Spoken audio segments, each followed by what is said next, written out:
In this video, I'm going to reveal Red X's true identity. Teen Titans is the defining superhero show of the 2000s. When you think of action shows on the Cartoon Network, Teen Titans and Ben 10 are the first things that come to your mind. Based on the many Teen Titans comics from DC, the Teen Titans animated show was created by Glenn Murakami in 2003, which would make the show about 22 years old now. Makes you feel old, doesn't it? Murakami was an animator and artist for the Batman animated series, Ben 10 Alien Force, and many other action-oriented cartoon projects. Teen Titans was originally going to be 4 seasons, but because it was so popular and successful, it had an additional season and a follow-up TV movie. All in all, the show was so influential because it was a blend of the styles of both the Batman animated series as well as Japanese anime, which had never really happened before. Safe to say that this is one of the greatest DC cartoons of all time, especially at a time when the legendary Bruce Timm DC animated universe was over. One of the best things the show did was create the fan-favorite original character of Red X. Red X was created by Glenn Murakami specifically for the show to advance the plot between Slade and the Titans. He is also voiced by Scott Menville, doing a Clint Eastwood voice. As I said, he was made initially to drive the plot between Slade and Robin forward, and later became a character all on his own, Robin's dark reflection,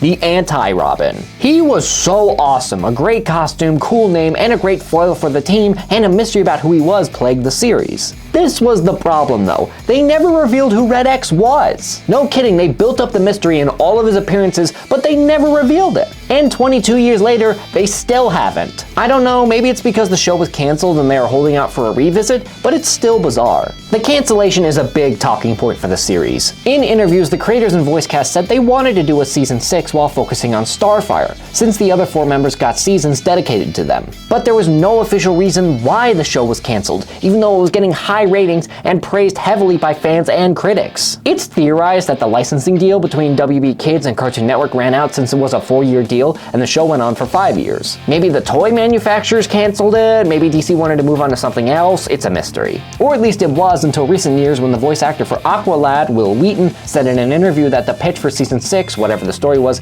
got rejected by Warner Bros. Executives who decided to end the show. Although some artists on the show have said Cartoon Network canceled them or the toy company Mattel canceled the licensing deal, I don't think we'll ever know. It was also revealed in later years in 2006, after the show ended, Glenn Murakami pitched a sequel series that would have continued the show, much like how the new Batman Adventures followed up on the Batman animated series. It would have been a rebranding of Teen Titans, which would have expanded the team with the new members shown in season 5, with about 5 different headquarters all communicating with one another as they took on new and fan-favorite villains. All of it coming to an end as they fought some monster from another dimension, which would have explained the weird monster from the Things Change finale. The pitch was denied, however. The executives created the toddler-focused Teen Titans Go instead, which is all I'll say about that. And the rest is history. And no, I don't think OG Teen Titans is ever coming back. I'm sorry, I really wanted to, but I've accepted that it's never happening. It's all hush-hush about why the series was canceled, which is always a bad sign. And Cartoon Network has moved on from action shows and prefers to do toddler programming instead of kid and teen programming,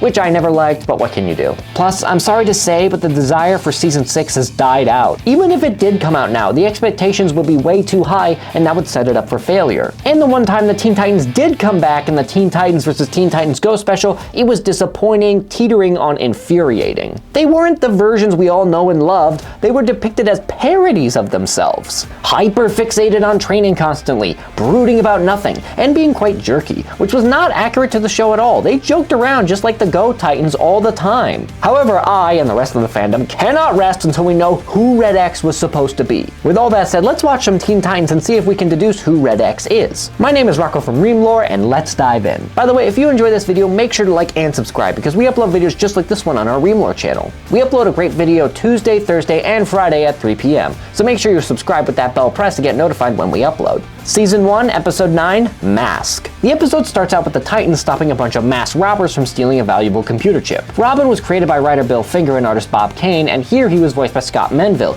with his main role being Robin, but he has been in a bunch of other stuff, including a Scooby-Doo character called Red Herring. Really? Starfire was created by Marv Wolfman, who wrote the new Teen Titans series, which the show takes massive inspiration from, and George Perez, the artist for said book. She was voiced by Hayden Walsh, who also voiced Princess Bubblegum in Adventure Time, as well as a whole lot of other characters from other shows. Beast Boy was created by Arnold Drake, who also co-created the Doom Patrol, and Bob Brown, a talented artist. He was voiced by Greg Sipes, who has a ton of voice acting credits. He played Kevin from Ben 10 and Michelangelo from the 2012 Ninja Turtles. Greg Sipes is also a vegan, which shows they got the perfect guy to voice Beast Boy. Raven was also created by Marv Wolfman and George Perez. She is voiced by Tara Strong, a legendary voice actor who has voiced a ton of different characters, such as a 10-year-old Ben 10, Timmy Turner, and Batgirl from the new Batman animated series. Cyborg was also created by Marv Wolfman and George Perez. He was voiced by Khary Payton, who has done a ton of work as a voice actor and is the main voice for Cyborg. Whenever you read a Cyborg comic, you think of his voice. Can I just say, I've always preferred Cyborg as a part of the Teen Titans rather than the Justice League. I just feel like he works better with the Titans than the League. Epic fight ensues, and honestly, this is why the Teen Titans still holds up given how well these fight scenes are animated. This animation should be taught in schools, it's fantastic. The robbers manage to grab the red chip, but Robin is determined to make sure they don't escape. We cut to the theme song next. It was written by Andy Sturmer and composed by Japanese performers, Amy Onuki and Yumi Yoshimura, also known as the alias Puffy Amy Yumi. I think it's really great. High energy, amazing visuals, a nice guitar riff, it's pretty cool. Plus there are two versions. They use the English version for the important plot episodes and the Japanese version for the fun filler episodes. The Titans split up to find the robbers, and Robin catches up to one of them and shows off just how cool he is by saving Starfire and catching the bad guy with his grappling hooks. This is my favorite version of the Boy Wonder because he is just so cool. He is at his most Batman here, especially in the early seasons, which makes sense. He only recently broke away from the Dark Knight and still has his work mindset. The Titans are always the ones to drag him out of his obsession with crime fighting, which I always really like. Something I didn't mention yet is that these robbers have appeared before, working for the Titans' arch enemy, Slade. Robin demands to know why this guy is working for Slade, but when he rips the mask off, it turns out he was a robot with a monitor on his face where Slade calls Robin. Slade was also created by Marv Wolfman and George Perez, but there he was Deathstroke the Terminator, but they called him by his real name Slade because Deathstroke was a bit much for a kid's show. He is voiced by Ron Perlman, who is a phenomenal actor who played Hellboy in the 2004 movie, The Lich from Adventure Time, and Optimus Primal from the latest Transformers movie, as well as many other roles. To be honest, as a little kid, I was really scared of Slade, which is why he was so awesome. This is also my favorite version of Deathstroke because instead of being a mercenary, he's a conniving genius who's always 6 steps ahead. Slade congratulates Robin on his efforts and says they should meet up face to face someday. Later at the tower, the Titans are deciding which movie they want to watch, except Robin isn't there. He's in the investigation room where Robin is thinking back to the conversations he had with Slade, trying to figure out who he is. We never learned Slade's backstory in the show, by the way, which always made me mad. Starfire invites him to watch movies, but Robin says he needs to figure out why Slade wanted that red chip. Star thinks he should take a break, but Robin is determined because Starfire almost got hurt last time they fought. Later at the same vault, the red chip is somehow back, and this is where we see Red X for the first time. Man, do I love his costume,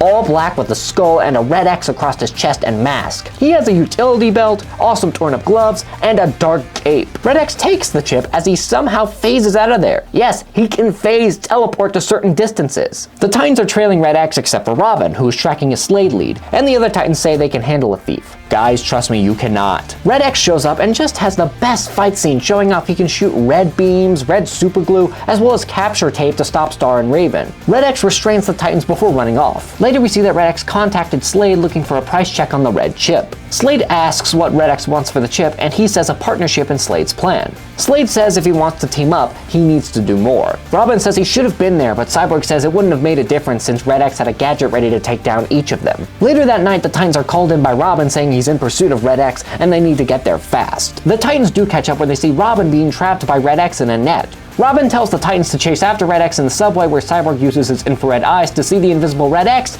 punch him right in the face. Red X tries to disable Cyborg again, but Cyborg made sure this didn't happen twice. The Titans all fare better this time against Red X, being able to avoid his gadgets and attacks, but Red X is still pretty formidable. Interesting to note though, when Beast Boy is knocked on the tracks and about to be hit by a train, Red X pulls him out, saving his life. Red X still knocked him down though before running away, the Titans still wondering who he is. Later, Red X is talking to Slade over Discord, with Slade saying he was impressed. He saw the fight with the Titans on the security cameras and is pleased he got the blue chip. Slade says he has one last test, get the green chip, and they meet. After Slade hangs up, Red X unmasks himself where it's revealed Robin has been Red X the whole time. Mystery solved, guys, I figured it out, Robin is Red X. There's the title. Yeah, this whole Red X thing was a plan by Robin to get close to Slade before taking him down. But don't worry, in Red X's next appearance, he's not Robin anymore. Being Red X also explains why he saved Beast Boy back there. Also, remember what I said about Robin being a lot like Batman in the show? Creating countermeasures designed to stop your friends? Not cool, dude. Bats did the same thing with the Justice League, and that did not end well. Back at the tower, the Titans realize there is no way to track down where Red X is going to be when Robin walks in but refuses to help in that regard, since, you know, he is Red X. The Titans are mad at him for going AWOL and think that maybe Robin is losing it trying to track down Slade.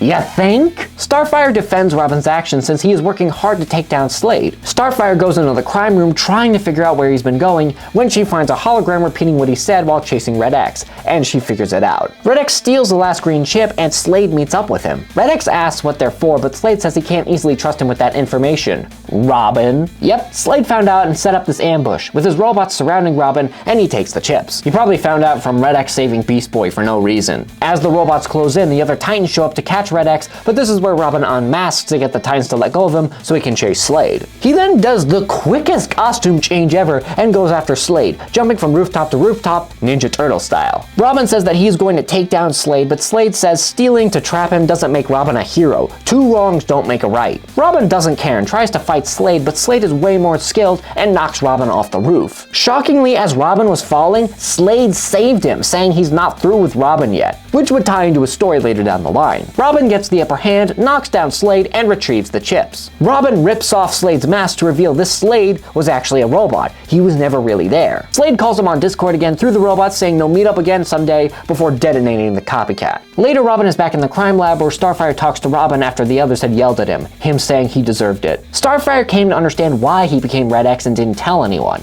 Robin says he was desperate to catch Slade, and if the Titans knew, they would have held back, but it was all for nothing. Starfire in rebuttal says they did learn something about Slade, that he and Robin are similar, in that Slade did not trust Robin, and Robin did not trust his friends.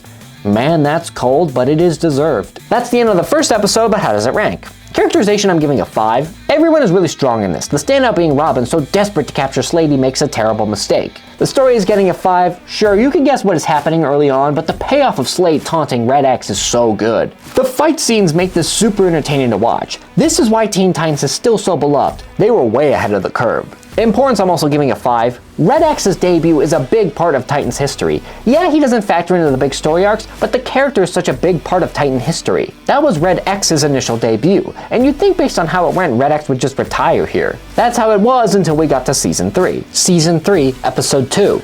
X. This episode starts with great narration from Robin about the line between good and evil, how there is a line between those who commit crimes and those who stop them. The line should be clear, but oftentimes it's not. While the narration was going on, the Titans were chasing after someone breaking into a facility, and shock of all shocks, it's Red X, which confuses the Titans because Robin was Red X. They have an amazing fight scene showing why this show is so good because its fight scenes were top notch. It really is like fighting an evil Robin, as he just evades and lures the Titans into traps with his gadgets, having something to stop all of them. He also has great one-liners as he says X marks the spot. The Titans can't seem to hit him though because of his phasing ability, and we see full well this isn't Robin as they interact and fight. Robin even asking, "Who are you?" Red X gets the upper hand as he restrains the Titans one by one, showing off that he is incredibly cocky as well as skilled. He finds what he was looking for and tells Robin better luck next time, and thanks him for the suit. He tries to phase away, but his belt is malfunctioning until he forces it to work. The Titans make sure Robin is not a hologram, and Robin says that Red X was a mistake that he won't ever make again.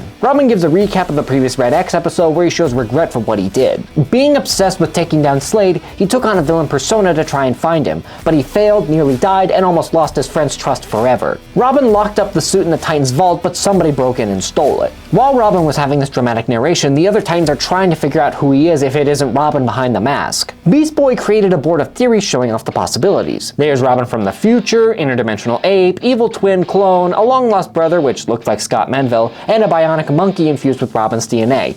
And Jason Todd. We'll come back to that later. The other Titans scoff off his theories as Raven points out Red X could be anyone, but Robin says it doesn't matter who he is. Robin, I think the entire fandom disagrees with you. This got me thinking though, is this scene basically to say to the audience that it doesn't matter who Red X is? He's a cool character we wanted to keep around and it doesn't matter who he is? because if that's what's going on, it is a massive letdown. Putting that to one side, Robin says that he created Red X and it's his responsibility, and Robin knows what he's after. He's looking for Xenothium, the liquid fuel that powers the suit, which is why Red X stole the Xenothium scanner. Everyone panics as Cyborg notes Xenothium is very dangerous and unstable, which Robin agrees with. It was a mistake. Cyborg has a scanner as well, so they will go look for it, but Robin says he has another way to find it. Robin travels to an abandoned observatory atop a mountain where he finds Professor Chang shooting at him. Professor Chang was another character made by Glenn Murakami for this show. He was named after the Teen Titans director Michael Chang and played by James Hong, who you may know as Poe's father, Mr. Pang, in Kung Fu Panda. He also had a phenomenal career as an actor because here Professor Chang looks like Chew, a scientist from the film Blade Runner, who is also played by James Hong. Robin takes him down, and he really is at his most Batman in this scene as he puts Chang up against the wall to interrogate him. Robin wants to know where Chang gets his Xenothium since Robin got it from him last time. Chang says black dealers skip town, so there's no way to get it unless Robin wants to break into a faraway tech company and steal from them.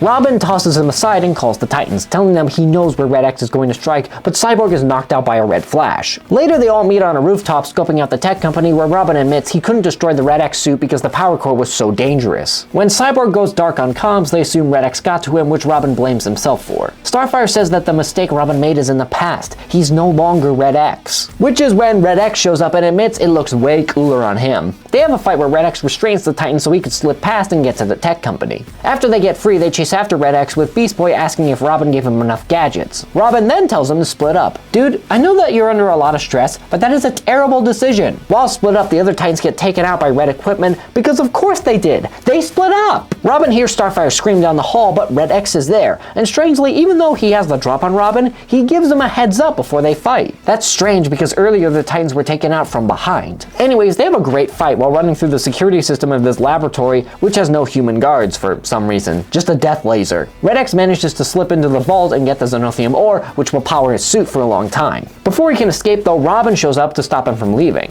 They fight some more while Red X notes Robin needs to not take life so seriously. Robin asks why Red X wanted to steal the suit, and Red X says it's because he's a thief. He has no interest in being a ruler like Slade or Trigon. He just wants to look out for number one, and that he's not such a bad guy once you get to know him. Once Robin gets the upper hand, Red X threatens to set off the Xenothium if he doesn't back off, but this is when some men in moon suits show up, blast the two, and steal the Xenothium. One of them leaves a TV for Robin where it's revealed Chang was behind all this. He says he's sick of selling to bad guys and is ready to be one. He'll do so by using the Xenothium to power his disintegrator cannon, while also revealing he was the one who kidnapped the other Titans. After Red X comes to, Robin activates the cell to hold him. Robin is mad. Because of Red X, Chang now has enough Xenothium to destroy the entire city. But as Red X points out, it's their fault because they broke into the vault together. Robin says that at least he's going to do something about it, and that Red X should help if he cares about anything other than himself. But Red X points out not everyone wants to play the hero. Robin walks off to deal with Chang while said Professor is so excited about testing out his new cannon. Starfire says that Robin will stop him, but Chang doesn't care and loads up the cannon to fire. This is when Robin shows up and kicks Chang, which makes him blast the Titan's tower instead. It's always the tower. This is also a good time to mention that a lot of this episode is inspired by John Woo movies. High action, woodwind soundtrack, and the classic White Dove appears at some points. Robin shows off how cool he is by beating up a ton of Chang's goons, but Chang gets the better of him since the guy has a disintegrator cannon. Chang is about to blast the Titans into oblivion, but this is when Red X returns to stop Chang and save Robin from falling to his death. Robin asks why he did that since he thought Red X didn't like to play the hero,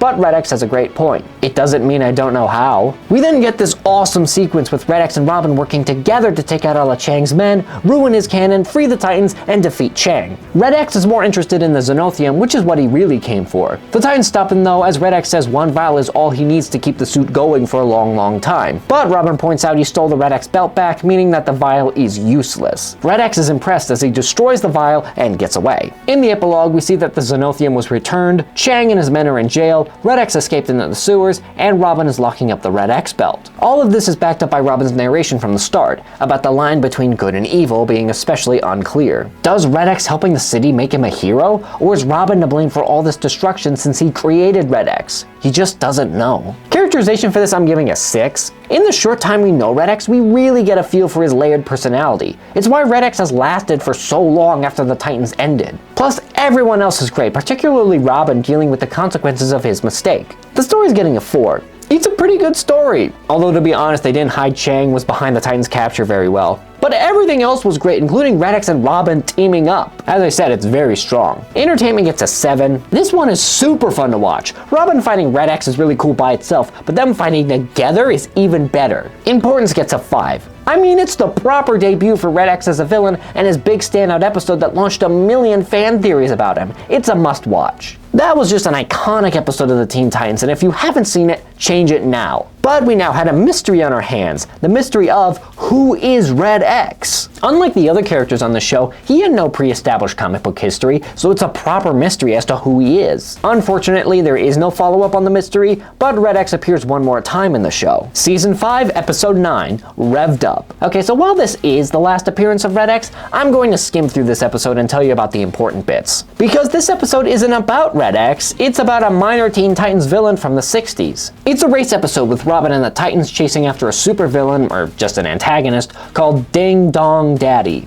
Yes, seriously. They're chasing after him because he stole a briefcase belonging to Robin. And no, we never figure out what's inside. We only know that it's important to Robin. Anyways, while they chase him, Red X shows up wanting to steal the case for himself. He thinks that if Robin wants it, the case must be valuable, even though Robin says it's only valuable to him. They have an awesome motorcycle fight/race as many other villains show up to join the race. As they ride through though, DDD throws an explosive which destroys Red X's bike, but Robin saves him at the last moment, which Red X notes was a mistake.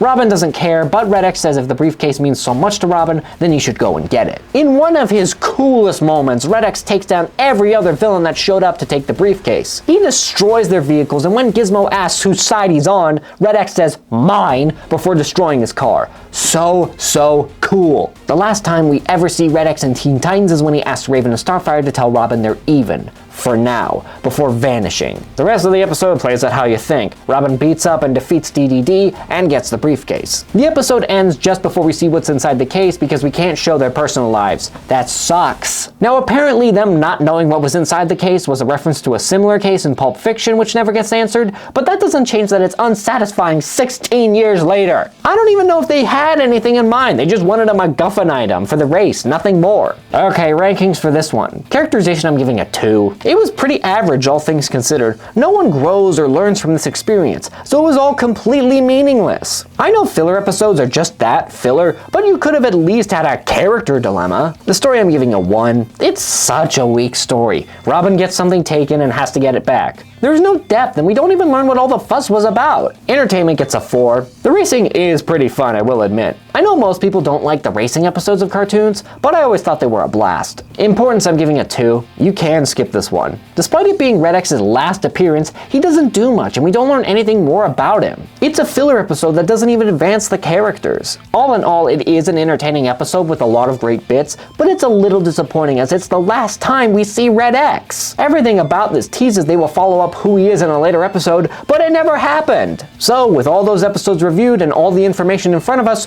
who is Red X? Before that, here's a controversial take I have. If the creators did do season 6, I doubt they would have revealed Red X's identity. It was clear by the show and interviews while they did have the identity of Red X in mind, I doubt they would have revealed it since they were against real names or human backstories. They preferred to keep the characters as larger-than-life superheroes, which was always silly to me personally. That's why we never learn what's in the case, or see Robin or Cyborg's or Slade's backstories, or even have the characters call each other by their real names. Seriously, the other Titans are shocked when they learn Beast Boy's name is Garfield. You guys have been best friends for 5+ years and you didn't know his real name? However, I still think they had someone in mind when doing the Red X secret identity, so who is it? Well, first I want to run out the idea that they would just create an original character to be Red X, since that would have sucked. We built up the mystery of who he is so much, we need a big reveal. We also have to rule out the comic version of Red X since the writer of that comic in interviews said his version of Red X is different from the TV show. That secret identity is for the creators to reveal whenever they choose, which is probably never. We also have to rule out anything ridiculous like bionic monkeys, as Beast Boy put it, or other dimensional creatures. We also have to keep in mind that the creators for the show took massive inspiration from the new Teen Titans run from the 80s, as well as various other Titan books. The most likely candidate in the eyes of fans for Red X is, of course, Jason Todd. A little backstory, Dick Grayson, who is Robin in Teen Titans, was Batman's sidekick. When the Teen Titans book picked up steam, Robin was a permanent member of the Titans, while Batman got a new Robin to be his sidekick,